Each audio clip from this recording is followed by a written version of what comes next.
Ladies and gentlemen, welcome to Casa de Donofrio. I'm going to bring you this tour of the Stark Lounge that I've been promising a lot of people at work for the last few weeks, and then the last day or so, both on Facebook and Workplace at work. So here we are. Pretty exciting stuff. I will start, even though it's going to be a little weird to why I would do this, we're going to start at the front door. Reason I want to do that is because when you come into Casa de Donofrio, the Marvel stuff starts right at the front door. So everything that I video, I'm also going to take a picture of, because if I move too fast, then you may not get to see it. And if you have any questions on something that I have hung up or in the Stark Lounge or in the house, I want you to be able to ask the question after by taking a better look at it. So the first thing I have here is this placard, if you want to call it a placard.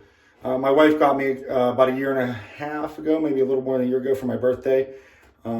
It's simply, and it's in this house, we do superheroes, which it's all Marvel superheroes on there. So really it should say in this house we do Marvel. I wish that's what it said, but hey, you know what? It's pretty damn cool. So yeah, you know, it's the first thing you see when you walk in the house, and it's Marvel related. So one of the other Marvel related things we have in the corner cabinet, starting from the left, is the Doctor Strange coffee mug, the Carnage coffee mug, the Iron Man coffee mug, the Deadpool coffee mug, and then there's C-3PO, which is Disney but not Marvel, but it fits the set, so we went with it.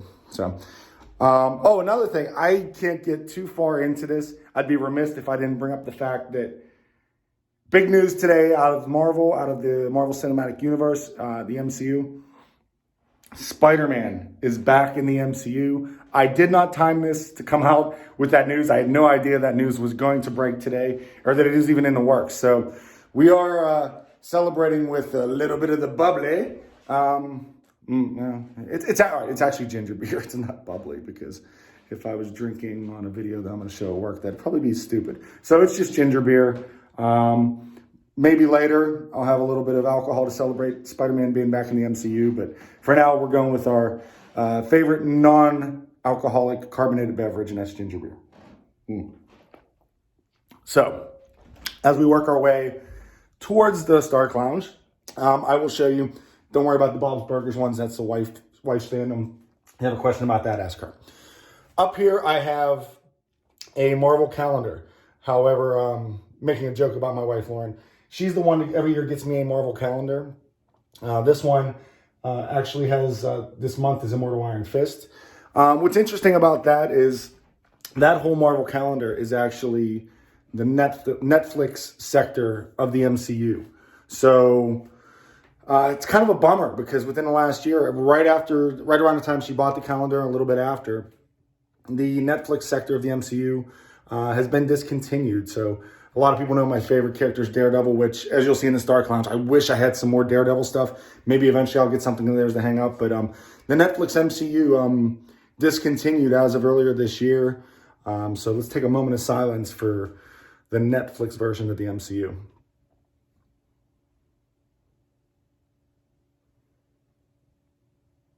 Okay.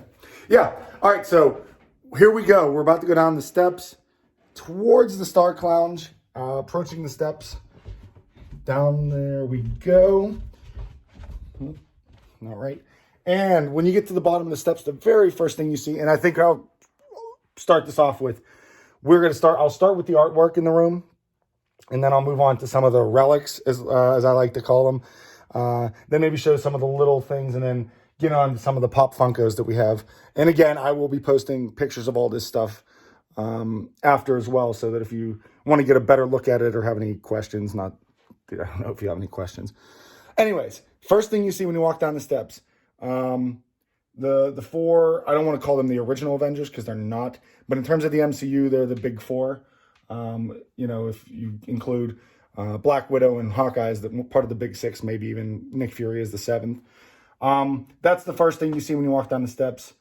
This was bought for me. This is the first Marvel poster that was bought for me by my mom. So it's kind of fitting that it's one of the first things you see when you walk down the steps. The second one, and again, it's a big one today. Every time I would walk past this, the past 4 to 6 weeks or so. Kind of get bummed out. It would just remind me of the whole Spider-Man MCU disconnect. But Spidey is back in the MCU, baby. And here's Spider-Man on the wall. Got that one a few years back. I want to say my wife got me this one. You will see a lot of this stuff that if I don't mention that I purchased it myself, that almost all of it was bought for me by my wife or my mom. So they are both enablers. So if you have a problem with my Marvel fandom, I would take that up with them. Yeah, so moving on. Moving on over here. Carol Danvers, Captain Marvel herself. That's obviously an artist's rendering of Brie Larson as Captain Marvel. But Captain Marvel's always been, at least for the last few years, I say always been, has become one of my favorite superheroes. And as evidenced by the fact that she is on my right arm with Spider-Man. So yeah, let me walk over here for a second, turn these lights back up so we can get a better view. I've forgotten that I turned them off. I like to say there are two, in terms of artwork, this room has 2 crown jewels. If I was making it consistent with the MCU, I would make it 6 crown jewels, kind of like the 6 Infinity Stones, but that's not how it works. So I'll start with the first crown jewel. One is one that I purchased.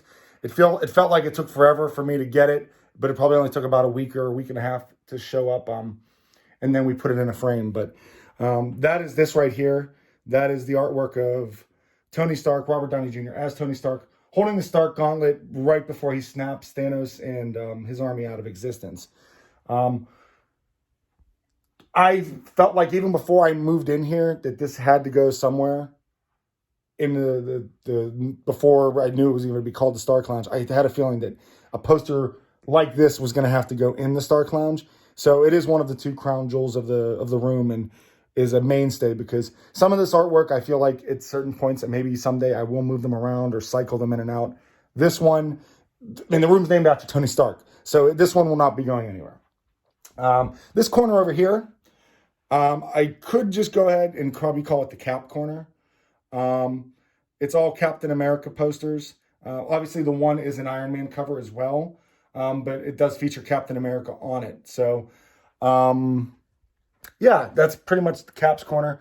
This here over my shoulder right now, that is one of my earlier Marvel artworks as well that I've kept. And like I said, it's one of those ones that probably could be cycled out at some point, but it's not considered a crown jewel when it comes to the artwork in this room.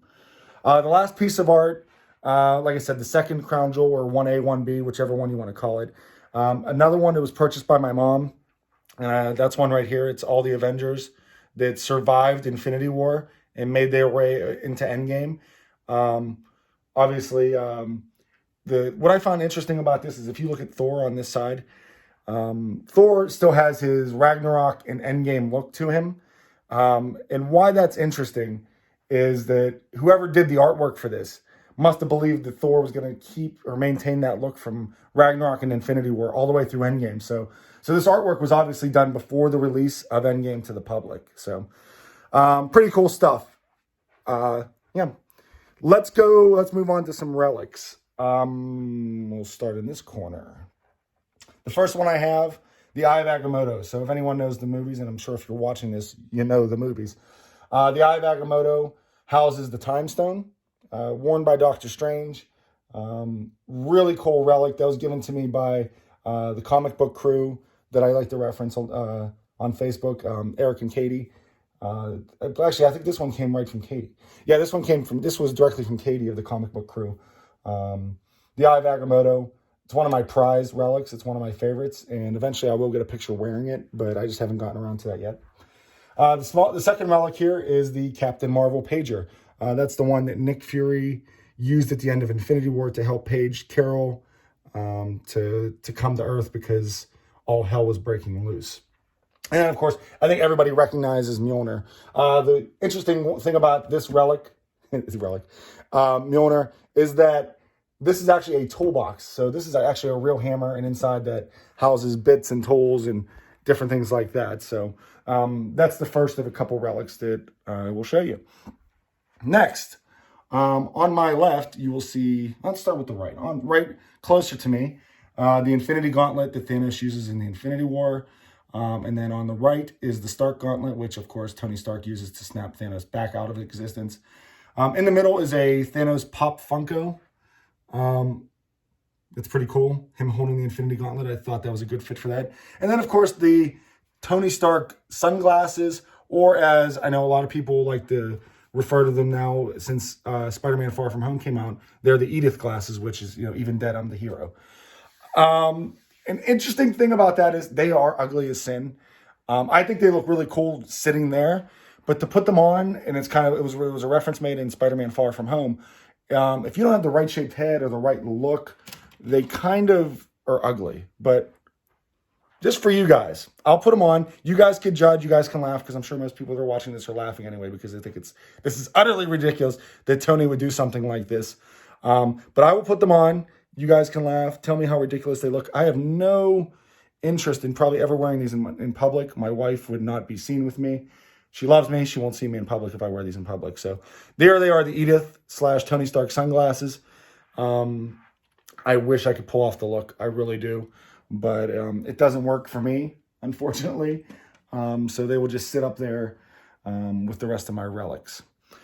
Let me show you a few more small things, and then we'll move on to Funko Land, as I like to call it. In this corner, I have a Captain America LED light. I usually don't turn that on unless I think I have company coming over. Not that the LED light's ever going to go bad, because we all know that sort of thing, those lights don't go out. Back here behind the bar is going to be interesting because it's a work in progress. There is let me see if I can get it, Spider-Man standee. Eventually that will go up, but we're going to be doing some work with the room. I don't want to put it up yet because it wouldn't fit, but there's a Spider-Man stand-up. And then in here, more enabling from Mom when we moved in, a set of Avengers pint glasses. So that's pretty cool. And then down below, a cool story about these. These are the Defend Beer set from Brooklyn Beer. Interesting story behind that being a couple years ago when I still worked at Mad Mex. Regional manager at the time, we had a beer promotion with Brooklyn Beer, and they put out a beer every year right around New York Comic Con, and it was called Brooklyn Defender. And it was, like I said, it was specifically a Comic Con beer. I think they still do it, but that's something you could look into online if you wanted to. But what was interesting about that is our regional manager told the Brooklyn Beer rep at the time, hey, we have this manager. He's a really big Marvel fan, probably a little over the top, a little obsessed, but everybody knows that's me. So they got me this set of Defend Beer glasses. They're all like made up superheroes that Brooklyn Beer put together just specifically for the Comic-Con beer stuff. But it's, like I said, I'll post a picture of the set later. It's really cool. Don't have much more else to say, but it's a unique set that I'll probably never get rid of. We'll show you one more thing, and then we'll cap off the tour of the Stark Lounge with Funko Land. Like I said, I will try to get the best good video of this as best I can. I'm gonna end up taking pictures of some of these. But on the table here, there are a set of coasters that are all Marvel. The hard ones here I bought myself. These ones are LED lit. If you have pressure on them, they light up. Another gift from Mom when we moved in. So now, probably the most interesting part of the room, other than the artwork and the relics, is Funko Land. The Marvel Funko Land that I have down here.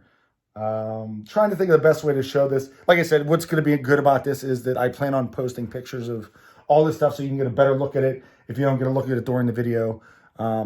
So I will get as best as I can down here on the floor. I'm getting on the floor for all of you.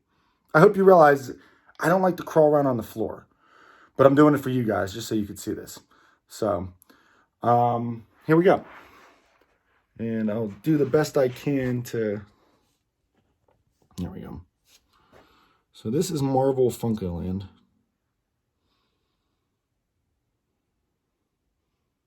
Yeah.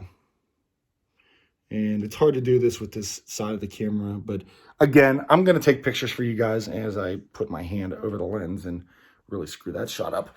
But that's it. That's Casa de Donofrio. You've seen the Stark Lounge. You've seen Cap's Corner. You've seen what eventually I believe I want to call Stan's Corner, in memoriam to the great late Stan Lee. Yeah, it's pretty cool that this tour I did happen on a day when Spider-Man was back in the MCU. Gonna go upstairs probably tonight, celebrate with a little bit of the bubbly, and yeah, it's been a good day. If you guys have any questions about anything, questions about the tour, questions about any of the artwork, the relics that I have, I think I showed you guys everything. I don't think I missed anything. Yeah, hope you guys enjoyed the video, and I'll see you soon.